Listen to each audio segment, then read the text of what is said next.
राजा जनक ने सीता स्वयंवर में राजा दशरथ को निमंत्रण क्यों नहीं भेजा था।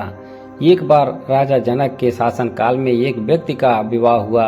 विवाह के बाद वह पहली बार सज धज कर अपनी ससुराल को जा रहा था। कुछ दूर जाने पर रास्ते में एक जगह उसको दलदल मिला। उसने थोड़ा पास जाकर देखा तो उसमें एक गाय फंसी हुई थी जो शायद फंसे फंसे मरने की दशा में आ गई थी।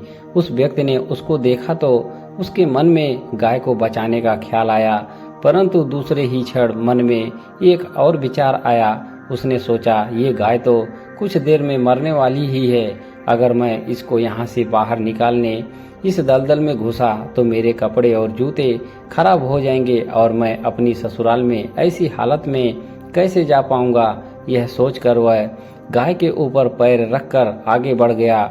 जैसे ही वह आगे बढ़ा, गाय ने जब उसे जाते हुए देखा तो उस व्यक्ति को श्राप दिया कि उसके लिए तू जा रहा है उसे देख नहीं पाएगा। यदि तू उसे देखेगा तो वह तत्काल ही मृत्यु को प्राप्त हो जाएगी। यह कहकर कुछ ही समय में गाय के प्राण निकल गए। उस श्राप को सुनकर वह व्यक्ति दुविधा में फंस गया।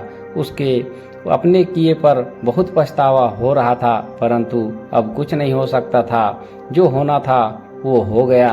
अब वह व्यक्ति गौ श्राप से मुक्त होने का विचार करने लगा। मन में बहुत बड़ा बोझ लिए वह ससुराल पहुंचा। वहां पहुंचकर वह दरवाजे के पास ही बैठ गया और यह विचार करने लगा, अगर मेरी नजर मेरी पत्नी पर पड़ गई तो क्या होगा। कुछ समय बाद परिवार के अन्य सदस्यों ने उसे घर के अंदर चलने का अनुरोध किया, किंतु वह नहीं गया। रास्ते में जो घटना घटित हुई थी उसके बारे में भी किसी को नहीं बताया। उसके दिमाग में तो गाय के द्वारा दिया गया श्राप बार बार गूंज रहा था। जब उसकी पत्नी को उसके घर के अंदर ना आने की बात पता चली तो उसने अपने घर वालों से कहा, चलो मैं ही चलकर उन्हें घर के अंदर लेकर आती हूँ। पत्नी ने जब जाकर उससे कहा, आप घर के अंदर क्यों नहीं आ रहे हो और मैं जो भी बात बोल रही हूँ उसे सुनकर भी मेरे सामने होते हुए भी मेरी ओर क्यों नहीं देखते हो। वह व्यक्ति अपनी पत्नी की बात सुनने पर भी चुप रहा। काफी अनुरोध करने के बाद उसने रास्ते में घटित पूरी घटना बताई। पत्नी ने कहा, मैं भी पतिव्रता स्त्री हूँ, ऐसा कैसे हो सकता है। आप मेरी ओर तो देखो।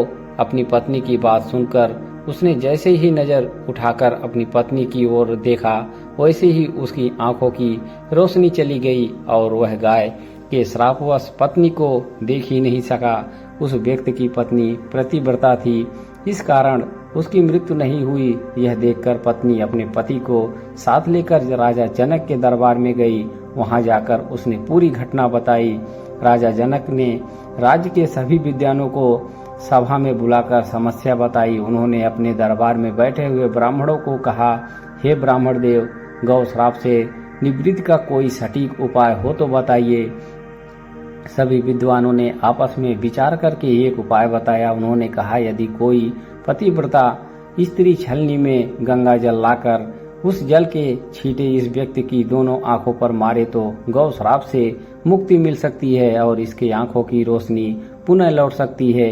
राजा ने पहले अपने महल के अंदर की रानियां सहित सभी स्त्रियों से पूछा तो राजा को सभी के पतिव्रता होने में संदेह की सूचना मिली। ऐसा सुनकर राजा जनक चिंतित हो गए। तब उन्होंने आसपास के सभी राजाओं को सूचना पहुंचाई। उन्होंने उन्हें संदेश में कहा, उनके राज्य में यदि कोई पतिव्रता स्त्री है तो उसे ससम्मान राजा जनक के दरबार में भेज दिया जाए। यह सूचना अयोध्या के राजा दशरथ को मिली तो उसने पहले अपनी सभी रानियों से पूछा। प्रत्येक रानी का यही उत्तर था कि राजमहल तो क्या आप राज्य की किसी भी महिला यहाँ तक कि झाड़ू लगाने वाली ही क्यों ना हो उसे भी पतिव्रता ही पाएंगे। राजा दशरथ को इस समय अपने राज्य की महिलाओं पर आश्चर्य हुआ।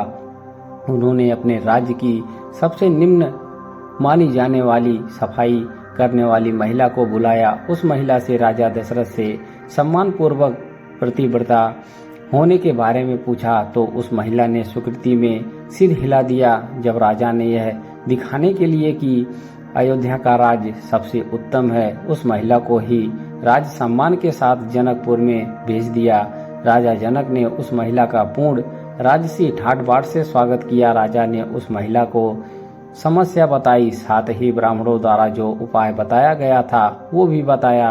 महिला ने राजा को उस कार्य को करने की स्वीकृति दे दी।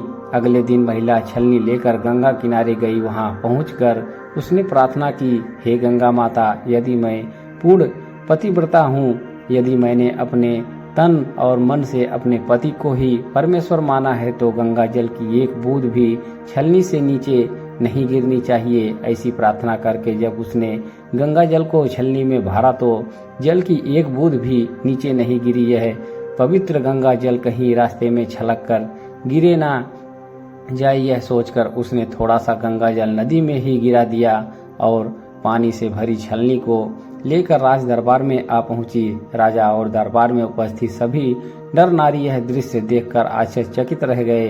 तब उस महिला को ही उस व्यक्ति की आंखों पर छींटे मारने का अनुरोध किया गया। उसने जैसे ही गंगा जल के छींटे उस व्यक्ति की आंखों पर मारे, वैसे ही उसके आंखों की रोशनी वापस आ गई। यह देखकर राजा दरबार में उपस्थित लोग बहुत ही प्रसन्न हुए। उस महिला को पूरे राज सम्मान के साथ पारितोषिक दिया गया। जब उस महिला ने अपने राज्य को वापस जाने की अनुमति मांगी तो राजा जनक ने अनुमति देते हुए जिज्ञासावश उस महिला से उसकी जाति के बारे में पूछा। तब उस महिला ने बताया कि वो एक सफाई कर्मी है। तो राजा आश्चर्यचकित हो गए। सीता स्वयंवर के समय राजा ने सोचा कि जिस राज्य की सफाई करने वाली स्त्री इतनी पतिव्रता है तो उसका पति कितना शक्तिशाली होगा। यदि राजा दशरथ ने उसी प्रकार से कि किसी व्यक्ति को स्वयंवर में भेज दिया और यदि उसने धनुष बाण तोड़ दिया तो क्या होगा। राजकुमारी किसी निम्न श्रेणी के व्यक्ति को न वर ले।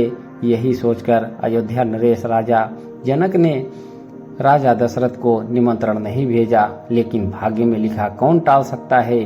वही हुआ जो होना था। अयोध्या के राजकुमार राम वन में विचरण करते हुए अपने गुरु के साथ जनकपुर पहुंच ही गए तथा धनुष तोड़कर राजकुमार राम ने सुकुमारी सीता का वर्ण कर ही लिया।